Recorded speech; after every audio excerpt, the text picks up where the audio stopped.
He looks so happy. He is really happy. He likes this. He's a weirdo. Hello, folks, and welcome to this episode of Galactic Driftwood. Yeah. We got Seth here with his fat cat, and Chris and Linda and I. And on this episode, we're going to be talking about Magic the Gathering and Linda's and I's descent into madness. So stay tuned. We'll be right with you after the intro. Yeah, if I have it queued up.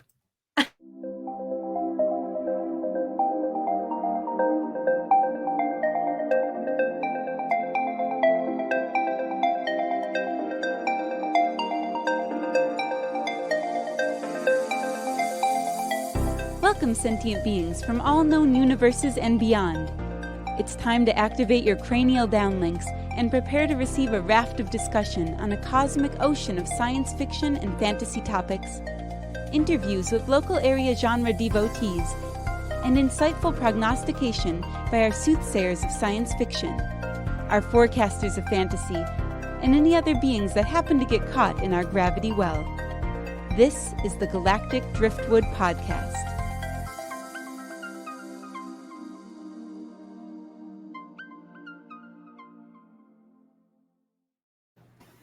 All right. Well, here we are. We're back, and we're going to be talking about Magic the Gathering. And Linda and I have just recently, probably within the last 2-3 weeks, gotten into that. We kind of got drawn into it by our friend Benito, who used to play a long time ago, and it's been, I think, 20-some, maybe longer years since he's played. But something prompted him to get re-interested in it. And so then he asked Linda and I if we were interested. And he got a co-worker friend of his who's interested, a guy named Ben. And we decided to get together and try a little Commander. So Linda and I, we ran out and we bought, well, this is the box for the card protectors, because you can get, so it's essentially a trading card game, right? So you have it's a collectible card game. Yeah. So you get these cards, and I'll show one on the thing here. So if you're not familiar with it, that's what a card looks like. Linda might have a better graphic than I do, but anyway. Yeah, there's somebody that's a serious collector. This is what Magic the Gathering is to me. All these cards. Yeah, so I mean, you're not wrong. I've got boxes of them. So. Yeah, Magic the Gathering started back in the late '90s. The first sets came out then, which is when I got started with it. Yeah, and I got started, I think, my sophomore year, and then I dropped off for a couple of years. Re-picked it up several years later and have been semi-solid on it since. So I've got, we just moved. You might see this new background behind me. That's because we moved. And I had to move all my cards, and there are so many cards. There are so many cards I have. Yeah. Well, and since they originally came out, there's like 30,000 possible cards now, that I think somewhere in that neighborhood. Probably. Yeah. And so essentially, you want to describe, there's different categories of cards, right? There's character or creature cards. There's sorcery cards that cast spells, but they're sort of spells that don't last. You cast them, they do their thing, and then they're gone. There's enchantments, which are similar types of spells, except those hang around for the game unless they're taken out by something else. There's land cards, and a land card, I think of it as a card that gives you energy for other things you want to do. Yeah. So go ahead. Would you mind, Bill? Yeah, no, jump in. Yeah, so every card you play is going to have a cost to it, a mana cost. And that will be determined by the symbols in the top right corner. So you will have land cards that you tap to generate mana, and you use that mana to pay for your spells. There are 5 different colors: blue, red, black, green, and white. Each color has kind of a different flavor to the type of cards associated with it. And there are also multicolor cards that combine them into popular kind of effects and mechanics. Yeah, so Linda's showing there on screen. Mhm. There's different types of, what would you call those? They're just elements. Elements, Yeah. I guess. Yeah. So there's Those are the flavors of mana. Yep. Yep. So there's blue, represented by the little water droplet there. The star-shaped thing at the top is white, even though it's got a yellow background. That's plains. Yep. And then there's the forest, which is the green with the tree. Fire, which is the red one near the bottom on the left. Kind of looks like a fireball that Torin might throw at something. And then there's black, which is represented by the skull on the bottom right. Yeah. And so each one, if you would play a deck of only that color, would play quite different. Black likes to kill and destroy creatures and use things from the graveyard, kind of necromancery. Blue is what we would call a control type deck, where you're going to be attacking your opponents sideways with flying creatures, but also doing a lot of board manipulation by bouncing things and countering spells, and generally being a pain in the ass to everyone who likes to play. White. That could explain why my blue deck is my favorite. Yeah. White tends to be life gain and kind of protection, kind of like the goody flavored deck. Red is the deck for dealing direct damage, and they're usually faster cards that don't individually pack a lot of wallop, but they come out fast and they come out in droves sometimes. Green, that's your deck for ramping, for going and finding more land and putting it out and playing bigger creatures and overwhelming your opponents. Okay. And yeah. Now, so when we started with Benito, we just went out. They have starter kits you can buy, and starter kit basically comes with 2 decks, which was perfect for Linda and I, because then we would each get a deck. And those are 60 card decks and standard play. So you typically will play a standard deck against a single opponent. We didn't do that with Benito. We had 4 of us playing the 60 card decks, and the 60 card standard decks, because they're designed for one-on-one, your card, when you pull out something to deal damage to something, is going to deal damage to that specific opponent. Whereas the game we're playing now, called Commander, is designed as a multiplayer game.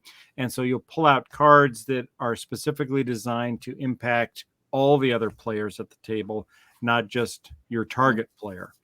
So how the crap does that work? Is all this useless now? Right. Do I have to go buy all no. the cards?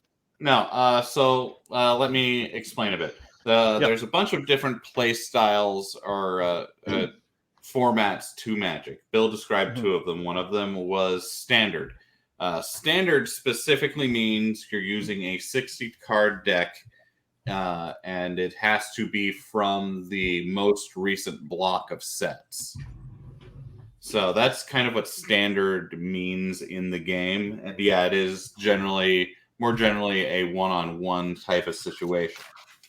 The other format, Commander, also known as Highlander or EDH, Elder Dragon something or other. So that's a format that has gained in a lot of popularity over the last several years, in which you have a 100-card deck. What's different about this is that it's a singleton deck, so you can only have one of any any non-basic land card. So you've got 100 cards. They're all different except for the lands. You also have a commander. This is a card that does a lot of things for your deck. It has to be a legendary creature, or say it can be used as a commander. And the mana colors that it has are the only colors you can have in your deck. So if you've got a commander who is red-green, the only cards you can have in your deck are red cards or green cards, or the red-green combo. Also artifacts. And your commander is something that you can play at any time you have the mana to use it. So it'll have a mechanic usually that binds your deck together and makes it work. So even though you've got 100 cards and they're all different, you can still have a mechanic to your deck that makes it a uniform thing. Also, in standard games, you have 20 life. In commander games, you have 40 life because they tend to take a little bit longer to go. In a standard game, you can have 4 of a card in your deck, a play set, and you'll usually be looking to achieve some sort of specific thing really quick and get a combo off or get a necessary board out so that you can win.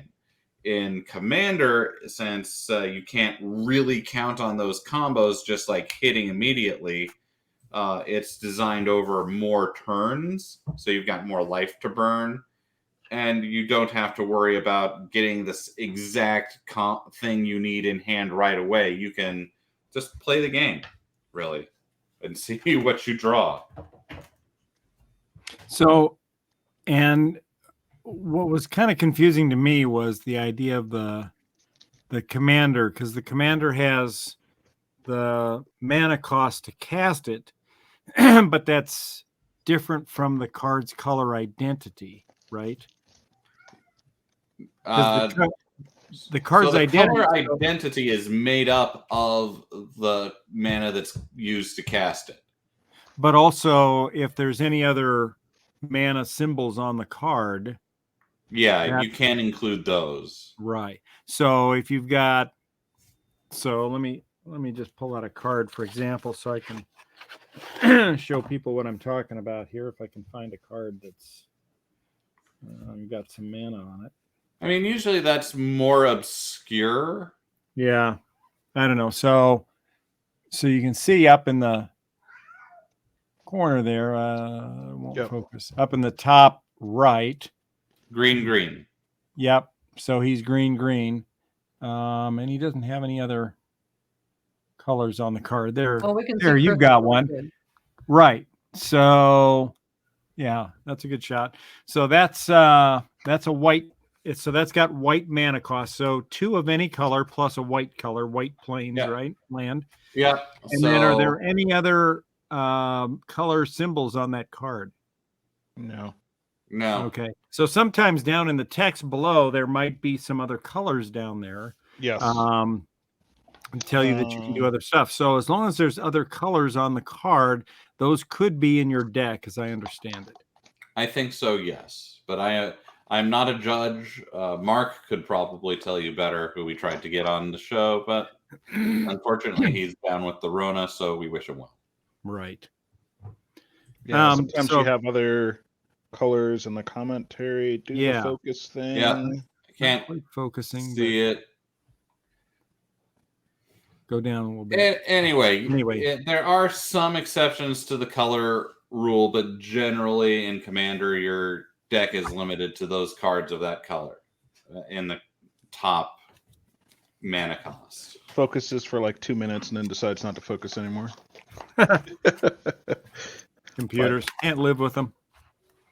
Can't live without them. Yeah.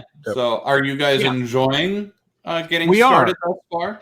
Yeah. So the thing that makes it easy to get into this is that the company that produces this, Wizards of the Coast, the same company behind Dungeons and Dragons, they make pre-configured, or pre-cons as the vernacular goes.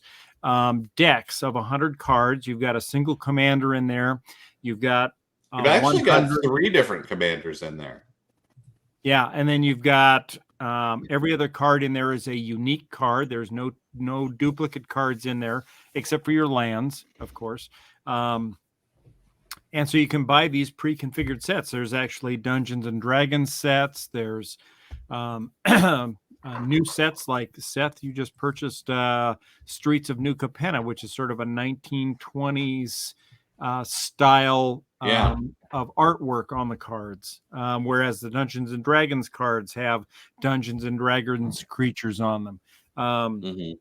There's tribal cards. So if you're particularly fond of vampires or werewolves or zombies, you can build an entire deck around that specific creature type and take advantage of that creature type and spells and enchantments and whatever to build your deck.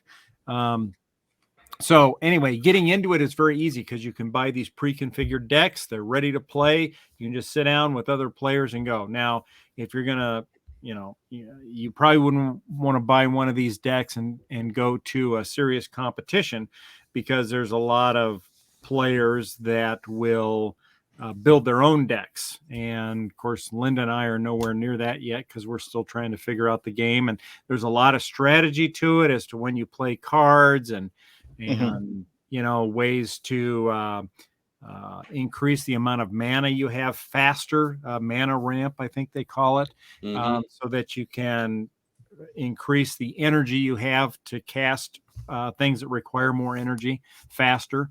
There's other cards that allow you to increase the power counters on a creature. So creatures have 2 counters on them, right? There's a number, a slash, and another number. Power and toughness. Power and toughness. So the power is the force that you're going to attack with. The damage that it deals, and toughness. Right. And then the number, so you see it there on the bottom right of the card. So the power number is the first number. So that creature, Sephiroth of the Hidden Ways, if you attack with that creature, it's going to do 2 damage to the player that you're attacking. And you always send your attacking creatures at a player of your choice.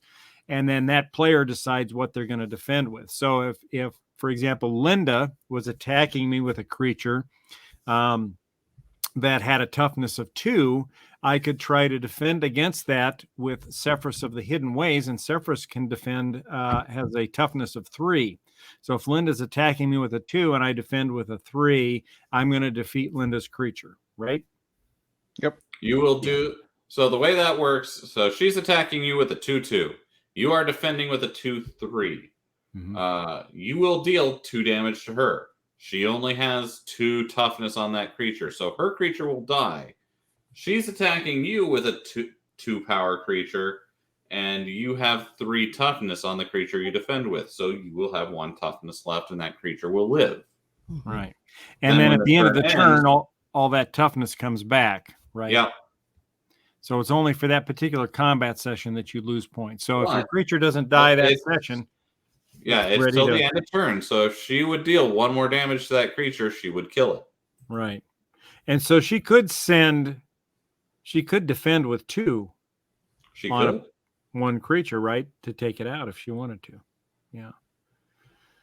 Yeah. So, so that's kind of cool. And so the nice thing is, if you just want to get into the game, we bought our original starter kit, which had 2 decks in it, and I think it was only like $10. And you got 2 60-card decks, and man, you pop them open, you can sit down and you can start playing. And I'd encourage you, go out to YouTube and watch gameplay because they'll explain it. And you can pause it and back up and kind of understand a little bit how it works better. But for relatively cheap, I mean, $10-12 maybe with tax, you can get in and start playing. I will add, if you don't want to play one-on-one with somebody, you just want to check it out online. I do believe the online version is free to play. Yeah, with Magic, like a standard Magic the 1,000 Gathering deck. Arena. Yeah, Magic Gathering Arena. You can get into it online as well to try it out. It's always more fun with friends or family if you're playing with, but if you just kind of want to jump in and see how you like it, it comes with pretty good looking graphics and things like that playing online. So yeah, and you can play it. You can play it for free decently. It is microtransaction-y, but you can still play completely. Yeah, if you just want to jump in, I mean, if you really want to get into it online, you can get, you can actually pay for stuff. But if you're going to spend money on it, go buy the physical sets. It's worth having. Yeah, and something to note about the Commander precons, at least, is that they are nice and competitive out of the box. Like, they are good sets in and of themselves. I have been a big fan of these ever since they first started releasing decks in this format, because even if you just want to start a commander deck, you can buy one of those precons and have a ton of the standard cards that are really handy to have in a commander deck. And generally, you'll just get a lot of good cards with it. Like, you'll get quite a few epic rare cards, which are those red symbols you see towards the middle right, and they are usually the most powerful and sought after cards. There will be a lot of rares, the gold and the silvers. You'll get a lot of value out of a precon commander deck, and usually they will have a pretty good mechanic wrapped around it. They'll play well, and they have good cards in it. That's pretty good to hear, because early on, when I got into it, starter decks were kind of like you bought a bunch of them or had to go hunt for cards to kind of improve it, and some of them were garbage out of the box. So that's good to hear that that's been improved upon. Yeah, I have, ever since they've been coming out, or at least recent. The first ones were kind of just to give people something to build around. But the decks that have been coming out for years now are just solid on their own. Like, they stand up. You will have some precons that stand up fairly well to the monster things that Mark makes. Right. So they are. I legitimately just think if you want to play Commander with someone, go get a precon. As you learn, you can. If you want to try out different styles, get a different precon. You'll learn the different mechanics. You'll have a deck that you can take anywhere and play pretty well, unless you're really high level play at the game store. But they're beginner friendly. I like that. Well, and it's kind of fun too, because they have like bundles, commander deck bundles, where you can get 3, 4, 5 deck bundles, where you can get the cost of a commander deck, down to around $25 a deck, which is a pretty good deal for 100 cards, and you've got some legendary cards in there, legendary creatures and stuff. And so if you get this, let's say you get the commander decks, the precons that Linda and I have, then later on you decide, okay, well, I want to ramp this deck up a little bit, make it a little more powerful. So how do you go about doing that? Do you get online to find other cards, and how do you go about finding a card that you want? Well, there's a bunch of different ways to find cards that you want. There's any number of different dealers online. There's a fair number of different searchable wikis where you can search for the search by mechanic, search by color, search by name, search by mana cost. People have deck lists out there that you can reference. There's tons. This is a hobby that has had well over 2 decades of devoted fans, and there are a lot of different resources to find out how to learn and find out what cards you're looking for, because there are a lot of cards across dozens and dozens of sets. So yeah, like, I wish I had that at the top of my head to just throw out a bunch of links, but maybe we could. That's something we could do in the description. Yeah. Like Well, me. go ahead. Yeah, I tend to be on the more casual side of Magic play. I don't like I what I like to do is get packs and the booster packs for the cards. Mm-hmm. So you don't know what you're getting, and then I like building things out of the stuff that I get. Because I just feel more creative with my decks that way. It's not real great for high level play, but it's fun for me. Now, have you ever bought a single very expensive card? No. How about you, Chris? Nope. Because some of those cards I was looking, so you can buy a single card. I saw one single card was like $65,000. Yeah. Some of the Yeah. super rare ones, anywhere between 20,000 and 60+ $1,000 cards.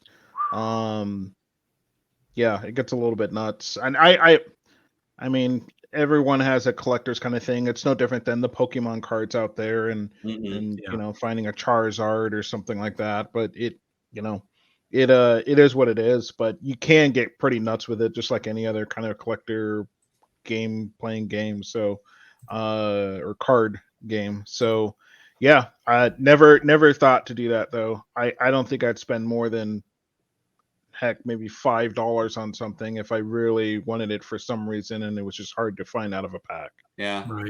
Right. Nothing's worth more than that. So yeah, if you play with people down at the game store, you will encounter players who've made their deck entirely out of $50 to $200 cards, and that deck is worth a couple $1,000. Yep. Yeah. And you will not like playing against those people because it's basically you just research the most powerful deck you can find, cost no object, and you order those cards and you make your deck and you beat the people you play against. Yeah. Well, so we had that's what. Sorry, go ahead, Linda.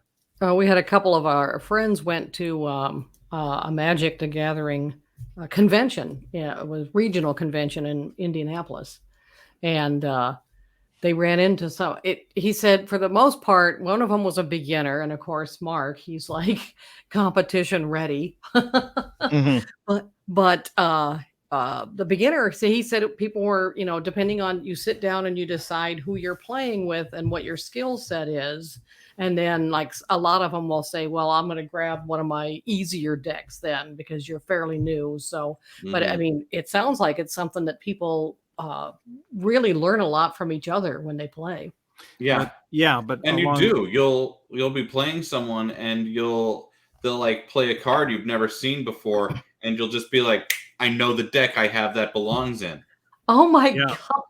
Yeah. Well, and they said, they would sit down and, you sit down with a group of people you don't know at this convention to play, and you all kind of talk about what kind of play you're looking for, just kind of a casual, have fun, interactive kind of a thing, right?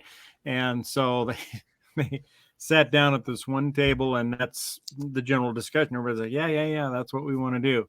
And there was one of the guys at the table that pulled out a deck of cards to play, and his deck was built, I don't know, it was a several $1,000 deck or something like that, and had all these mythic rares in it, and it was just devastating. And he said, this guy just came out and he just blew us all away in like no time at all. And it was like he wasn't there for just fun. He should have not been at that table. He should have gone to a more competitive table. But that's the way he played. He played everything like that to win. And eventually they said, later that day, nobody wanted to play with this guy because he was. I wonder why. Yeah, he was just brutal. He would just, he was out it to win at all costs. And so it wasn't about the fun of the game. Yeah, there are so this is a game where it can easily be made to be not fun to play based on what deck your opponents are playing, because one of my least favorite decks to play against is a heavy control deck, something that's got lots and lots of answers for anything you might do. So counters anytime you want to cast a spell, bouncing stuff to like never ever letting you do anything. I like that's a very frustrating and not fun deck style. Another really not fun style to play against is a land destroy deck, which we watched a video on how to build one of those last night. And those are just demoralizing for your opponent. I think that what did they name the deck? How to Lose Your Friends for Under $12? Yeah, Yeah. right. Right. Yeah. So yeah, and I see it as just a fun way to get together with friends and have a a fun game and kind of have some laughs and some stunning turns that you weren't expecting, because I think it is a card game, and to a certain extent, a lot of it's the luck of the draw, right? As to whether you get the right mana that you need in the right order, and you can get your creatures out quick enough, and sometimes the middle of the game, you get to the middle of the game and you think, excuse me, I think this player's going to win. They're way ahead. They've got lots more health than I've got, or than anybody else playing. And then all of a sudden, some card will come out and the entire game just spins on a dime, and suddenly that person's on the ropes and everybody else is looking good. So, I think that's fun. It makes it a kind of an exciting, unpredictable game in a way. So, yeah, and like Risk, there's always diplomacy, like right? Whispering in your opponent's ear, or right. If you're in a multiplayer game with like four people, there's always a lot of like board whispering of like, oh man, you know what his deck is going to do in a couple turns. Yep. I think we should gang up on him. Our friend Zach calls that politics. I'm completely harmless. My guys aren't going to do anything scary at all. Look at how small they all are. Sure, there's 100 of them, but they can't actually kill you. Yeah, we got the alliances down pretty quick. Yeah. Zach's really into the whole politics of it. That's I think that's the part that sold him on the whole game, because he loves politics. So yeah, he loves sitting at the table and trying to work the psychology of it all. I think there's a national convention I think it's going to be in Vegas next year, right? May, I want to say.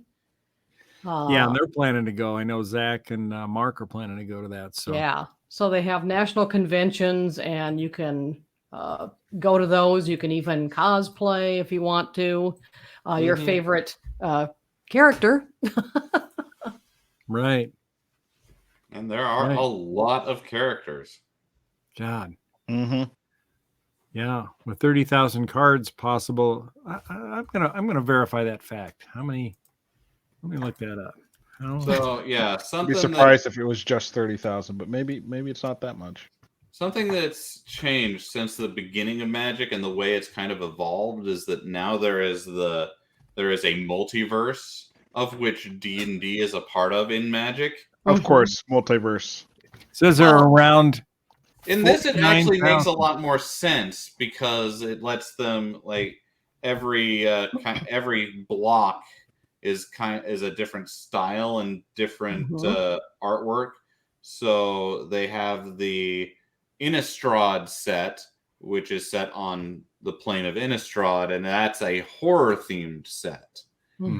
And they also have Kamigawa, which is a kind of Asian, Eastern-inspired set with ninjas and samurai and stuff. And then they have the prime plane of Dominaria, where all the early stuff happened. So yeah, they're getting ready to come out with some new Dominaria decks, actually. Yeah, it's less like a multiverse thing where you're looking at alternate versions of people, and these are just like, it's the glue that kind of holds their conceit together. So Seth, I have a question then. So if I want to create a deck of my own, I can take cards from any one of those and put them into a single deck? So depending on the play style, in Standard you can't do that because you have to use the most recent block. But you can't. There's absolutely nothing stopping you from doing that with all the sets. It just won't be tournament or legal. Okay. Legal. But if your friends are cool with you playing with from any set, building a deck from any set, that's fine. So that's the kind of you can really break things like that because certain older cards are incompatible with newer cards in that they will just blow the hell up. But yeah, you see, can do that. that's hard to understand then if you want to create, as I would maybe eventually want to create my own deck, but it's hard to decide what cards are compatible with what, especially if they come from different. So generally in Commander, it is everything. There are a few cards that are banned, but I don't think you'll really come across any of those in searches or anything. Most people wouldn't come across it, yeah. Right. But yeah, Commander, anything's game except for the unsets. Have I told you guys about the unsets? No. So they also have blocks of cards that are parody cards. So they are goofy rules, goofy art. Oh, wow. It's kind of like a slapstick style of Magic where literally anything can happen. Okay. And it's a fun, goofy thing, but they are rules-breaking cards that aren't legal to play ever with anything else. So wow, that's the one exception.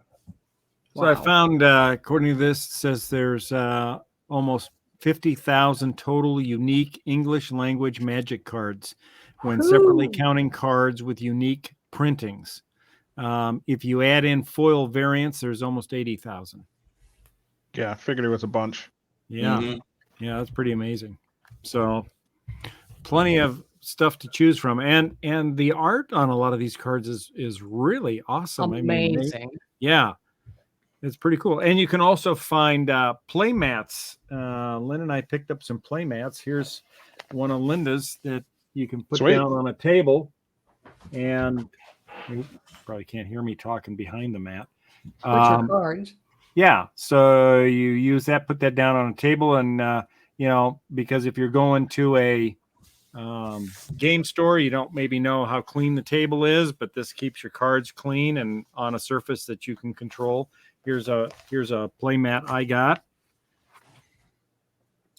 Yep, and it also makes you look just a little bit cooler than the people who didn't show up at one.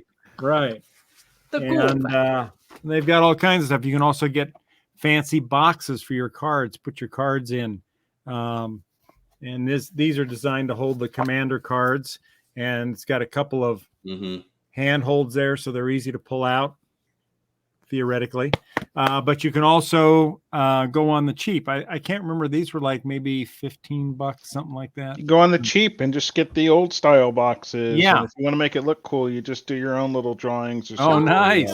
Nice. Like whatever. Or you can be like me and 3D print your own boxes. Yes. Brat. So many options. I know a guy. Yeah. And I see some people that have recommended there's a tool, like a tool components, like a box that Stanley makes that normally you can use to put in screws and bolts and nuts to carry around with you for work. That's perfectly sized for Magic the Gathering cards. It's like a 10 box thing. You can put 10 100 card Commander decks in there. Well, you should send that link out. Yeah, I'll put that, and I'll also post the link. But yeah, it's like you can get it for $20, and Sweet. you can put easily 10 decks in there. So yeah, we'll post that in the comments, and I'll send that out to everybody here so that you folks can check it out as well. So.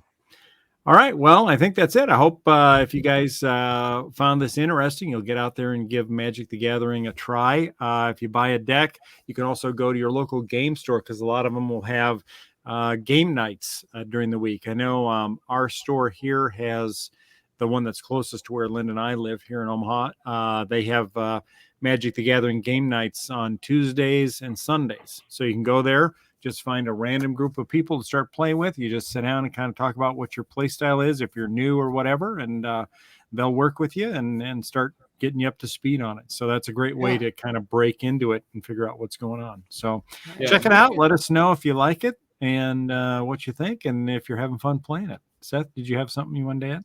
I was going to say, Magic players are usually very happy to teach other people how to play Magic. Mm-hmm. It's the way we spread the curse. Yep. and Chris, you're looking to get back into it now, maybe a little bit? Yeah, I'm enjoying you guys. I mean, I'm no stranger to it, but it's been a while. I go a few years now and then. You haven't played Commander yet. Yeah, I haven't played Commander yet, so that will be my reintroduction back into Magic. So. I think you will like Commander. It is my preferred style just because it's more casual and the decks are less focused. And I'm all for more casual and less focused. So There you go. Yeah, it's kind of a fun, interactive way to kind of get together drink with and play at friends the and same time. Yeah. All right. Sounds good. Well, we'll let you know how our game went next time we get on. So, all right, folks. Well, thanks for tuning in, and we'll look forward to hearing from you in the comments section. Let us know if you have any questions or anything that maybe we didn't mention that's worth mentioning that folks should know, or what your experience is like playing Magic the Gathering. And on that note, I think we'll go ahead and end it here. Thank you all for tuning in. We'll see you next time. Later. There we go. We're still on. We are still on. Now here we go.